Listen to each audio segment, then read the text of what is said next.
Friends, welcome back to my YouTube channel. तर आज आहे शनिवार आणि शनिवार म्हणजे सुट्टीचा दिवस, साफसफाईचा दिवस। तर माझी सगळी कामं झालेली आहेत आणि जस्ट आता निवांत बसले होते। अजिंक्य सुद्धा कामाला गेलाय, त्याची आज आफ्टरनून आहे। तर बाय द वे, उदयपूरचे माझे सगळे ब्लॉग एडिट करून अपलोड करून झालेले आहेत। तर तुम्ही व्हिडिओ पाहिले नसतील तर नक्की बघा। आणि जयपूरचा व्हिडिओ सुद्धा मी लवकरात लवकर एडिट करेन आणि अपलोड करेन।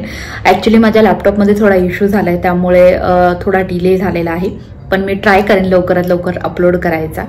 आणि आज मी चालले आहे ठाण्याला, तिकडे एक एक्झिबिशन आहे। मला नाव नाही आठवत आहे त्याचं, पण खूप दिवसापासून ते सुरू आहे आणि आय थिंक आज की उद्या त्याचा लास्ट डे आहे। तर मी आणि माझी फ्रेंड खूप दिवसापासून प्लॅनिंग करत होतो की आज जाऊया, उद्या जाऊया, पण ते काय वर्कआउट झालं नाही। सो आज फायनली आम्ही तिकडे जाणार आहोत आणि एक्सप्लोर करू की तिकडे काय काय आहे आणि ते तुमच्यासोबत शेअर करू। याच्याशिवाय मेन कारण म्हणजे एप्रिल महिना संपत आलेला आहे आणि आंबे खाल्ले नाहीयेत। तर मँगो शोरूमच्या बाजूला आंब्याचं एक शॉप आहे जिथे आंबे मिळतात। तर तुम्ही सगळ्यांनी इंस्टाग्रामवर रील पाहिली असेल, तर गेल्या वर्षी सुद्धा मी तिकडनंच आंबे आणले होते। तर यावर्षी सुद्धा मी तिकडे जाणार आहे। तिकडे आंब्याशिवाय काजू, फणस, त्यानंतर आमरस, वेगवेगळी फणसाची, आंब्याची साठं मिळतात। याच्याशिवाय वेगवेगळ्या चटण्या असतात आणि पापड, लोणची सगळं असतं तिकडे। तर तिकडे मी जाणार आहे। तर जमल्यास ते सुद्धा मी शूट करेन आणि तुमच्यासोबत शेअर करेन। तर व्हिडिओ शेवटपर्यंत नक्की बघा।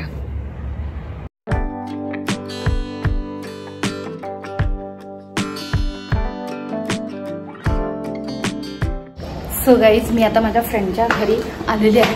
ॲक्च्युली आम्ही ठाण्याला भेटणार होतो डिरेक्टली, पण खूप ऊन होतं आणि तिच्यासोबत लहान मुलगा सुद्धा आहे तिचा। तर मग आम्ही डिसाईड केलं थोडा वेळ घरी रेस्ट करूया आणि थोडं ऊन कमी झालं की निघूया।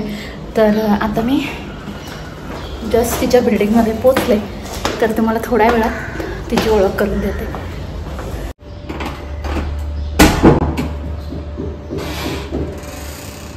हॅलो, हाय, हॅलो आरुष, हाय,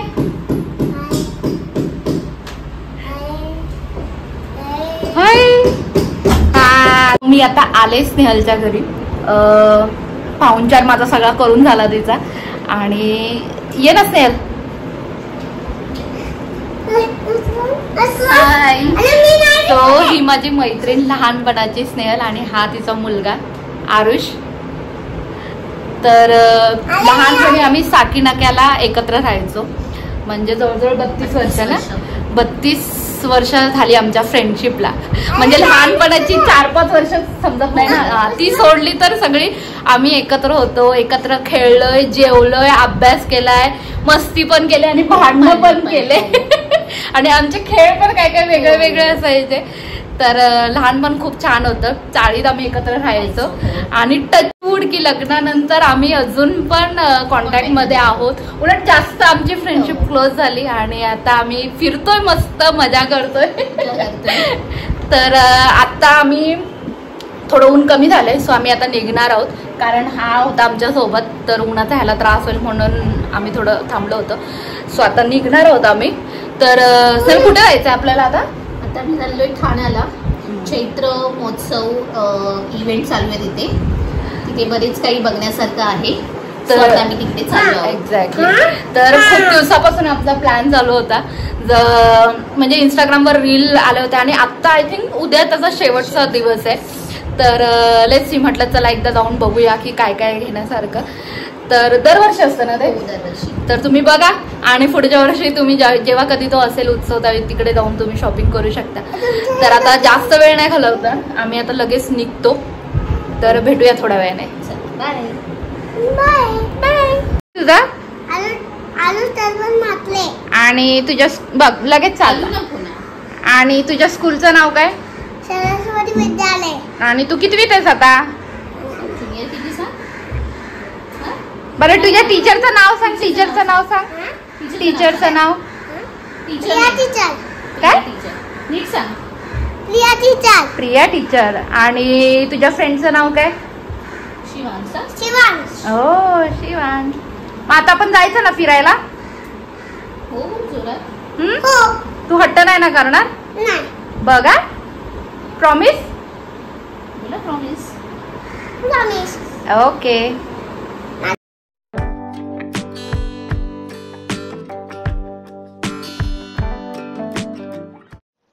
एक्झिबिशनच्या सुरुवातीलाच ही छोटीशी नर्सरी आम्हाला पाहायला मिळाली.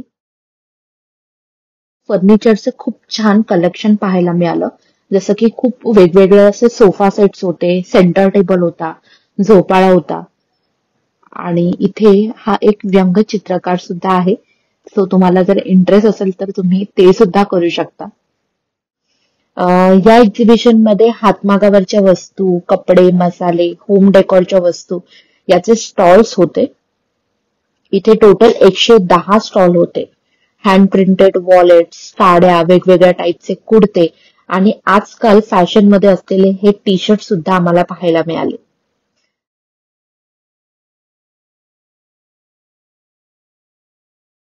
रांगोळीच्या वेगवेगळ्या डिझाईनचे जे साचे होते याचा स्टॉल सुद्धा इथे होता, जो मला खूप जास्त आवडला. इथे मी बरेच असे साचे विकत घेतले. याशिवाय इथे वेगवेगळे युनिक असे फ्रीज मॅग्नेटचा स्टॉल सुद्धा मला पाहायला मिळाला, जो मला खूप युनिक वाटला आणि माझा सगळ्यात आवडता शिंचनचा फ्रीज मॅग्नेट सुद्धा मला मिळालं.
एक्झिबिशन एक्सप्लोर करून आम्ही लगेचच निमकर बंधू इथे आंबे खरेदी करण्यासाठी गेलो. आंबे बघून मन खूप प्रसन्न झालं. इथे 700 रुपये डझन ते 1200 रुपये डझन अशी आंब्याची रेंज होती.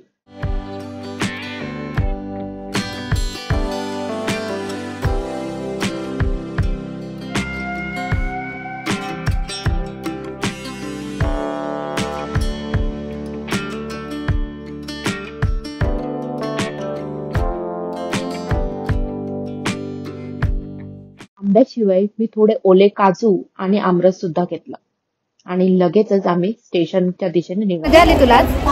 नीट बोला. आता परत येणार आमच्या सोबत? नाही येणार. तू घरी राहणार ना? तू रडतोस ना सारखा सारखा? हा ना, मग तुला नाही घेऊन जाणार आम्ही. आई आणि मी जाणार. आता नेक्स्ट भुलेश्वर. मम्मा दिसत नाही आरुष. चला आता आम्ही भरपूर दमलो. आता ट्रेन पकडणार. ट्रेन आली. सो आता फायनली मी घरी आलेली आहे. खूप दमलो आम्ही. दुपारपासून आम्ही फिरतच होतो आणि ट्रेनला सुद्धा खूप गर्दी भेटली आणि आंबे घेतले होते त्याच्यामुळे थोडं हेवी झालं होतं सामान. तर हात पण आता दुखायला लागलाय. तर थोडी रेस्ट करेन आणि लगेचच जेवणाला सुरुवात करेन. काजू जे मी तुम्हाला तिकडे दाखवले त्याची भाजी मी आता बनवणार आहे. तर त्याची रेसिपी तुमच्यासोबत शेअर करेन. आणि आमरस सुद्धा तिकडनं घेतला होता, तर आमरस पुरी सुद्धा बनवणार आहे. तर असं सगळं करायचं आहे आता. तर जास्त वेळ घालवणार नाही आणि लगेचच सुरुवात करणार आहे जेवणाला. तर भेटूया थोड्या वेळाने.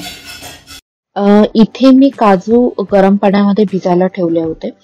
सो जवळजवळ 15-20 मिनिटं मी ते भिजवलेत आणि आता तुम्ही बघू शकता की याचं जे साल आहे ते खूप सहजपणे निघत आहे. तर अशाच पद्धतीने आता हे सगळे काजू मी साफ करून घेणार आहे.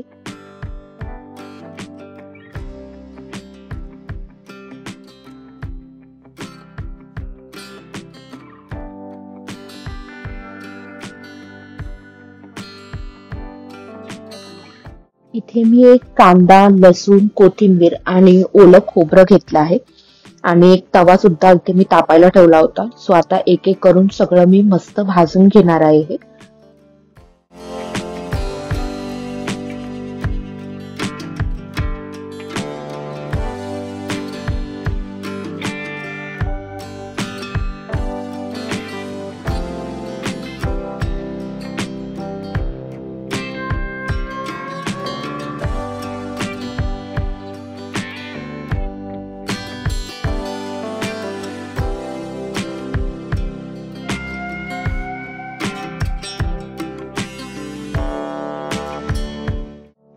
आणि आता आपलं हे वाटण सुद्धा तयार झालं आहे.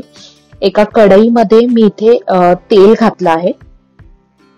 तेल तापलं की यामध्ये आता मी जिरं घातलं आहे.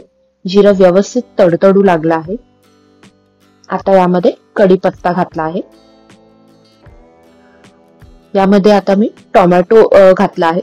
तुम्हाला हवं तर तुम्ही यामध्ये कांदा पण घालू शकता, कांद्याची फोडणी देऊ शकता.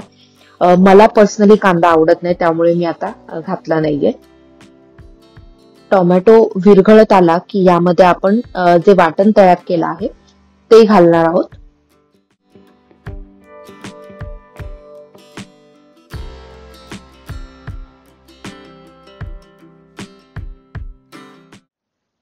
आता या वाटणमध्ये आपण हळद, लाल तिखट, गरम मसाला घालून हे व्यवस्थित मी आता मिक्स करून घेत आहे.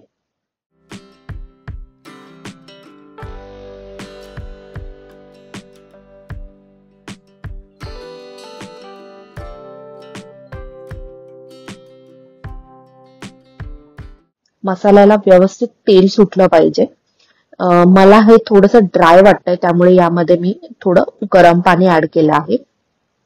सगळं व्यवस्थित मिक्स करून घ्यायचंय. आणि आता तुम्ही बघू शकता मसाल्याला थोडं तेल सुटायला लागलंय. सो आता यामध्ये मी हे जे सोललेले काजू होते ते मी घालणार आहे. यामध्ये तुम्ही बटाटा सुद्धा ऍड करू शकता तुमच्या चवीप्रमाणे. आणि आता ही भाजी व्यवस्थित शिजू देणार आहे जवळजवळ 10-15 मिनिटं. आणि आता तुम्ही बघू शकता भाजी मस्त शिजलेली आहे आणि कोथिंबीर वगैरे घालून तुम्ही सर्व करू शकता. तर सगळी कामं आवरेपर्यंत मला ऑलमोस्ट 11:30 झालेत. सो आता मस्तपैकी झोपणार आहे कारण थोडं थकायला झालंय. आजचा दिवस खूप छान गेला. मस्त फिरलो आम्ही, एक्झिबिशन पाहिलं, मैत्रिणीसोबत खूप छान गप्पा झाल्या. आणि आय थिंक उद्या एक्झिबिशनचा लास्ट डे आहे आणि व्हिडिओ अपलोड होईपर्यंत एक्झिबिशन संपलेलं असेल. पण ठाण्यामध्ये अशा बरेच एक्झिबिशन असतात, सो तुम्ही ते एक्सप्लोर करू शकता. आणि हा ब्लॉग झाल्यानंतर मी जयपूरचे आय थिंक 1 किंवा 2 ब्लॉग्स येतील, तर ते सुद्धा लवकरात लवकर अपलोड करेन. सो तुम्ही ते नक्की बघा. आणि हा व्हिडिओ आता मी इथे संपवते. सो आपण भेटूया पुन्हा एखाद्या नवीन व्हिडिओमध्ये. तोपर्यंत बाय बाय.